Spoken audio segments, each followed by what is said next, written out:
Menurut bahasa, kata al-jar merupakan isi masdar dari kata kerja jaharoh yajruh yang berarti melukai.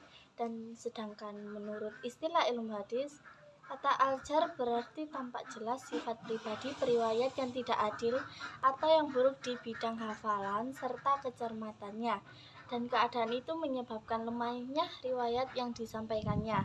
Adapun kata al-ta'dil merupakan isi masdar dari kata adalah ya yu'adilu yang berarti mengemukakan sifat-sifat adil yang dimiliki oleh seseorang.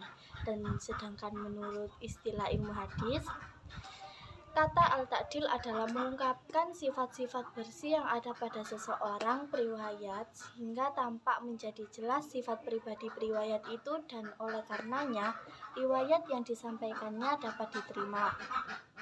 Informasi dari kalangan ulama kritikus perawi hadis sangat diperlukan untuk mengenali keadaan pribadi para perawi hadis. Pada garis besarnya terdapat dua persyaratan penting yang harus dipenuhi oleh kritikus perawi hadis, yaitu syarat yang berkenaan dengan sifat pribadi dan syarat yang berkenaan dengan kapasitas pengetahuan.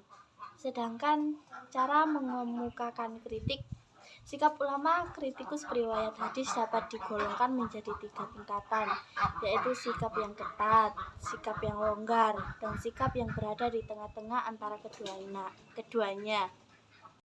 Para kritikus hadis dalam menilai seseorang perawi sering mengungkapkannya dalam bentuk kata atau kalimat tertentu. Ulama hadis telah mengelompokkan kata atau kalimat yang dipakai untuk mensifati seorang perawi dalam peringkat-peringkatnya tertentu. Pengelompokan dalam berbagai perawi itu mencakup sifat-sifat ketercelakaan dan keterpujian. Perawi hal ini dalam ilmu hadis disebut dengan istilah muratib al-faz al-jar wa al-ta'dil atau peringkat lafal-lafal ketercelaan dan keterpujian. Jumlah peringkat lafal yang berlaku untuk al-jar wa al-ta'dil tidak disepakati oleh ulama. Ibnu Hatim al-Razi yang pendapatnya diikuti oleh Ibnu al-Salah dan al-Nawawi menetapkan 4 tingkatan untuk masing-masing sifat al-ta'dil maupun al-jar.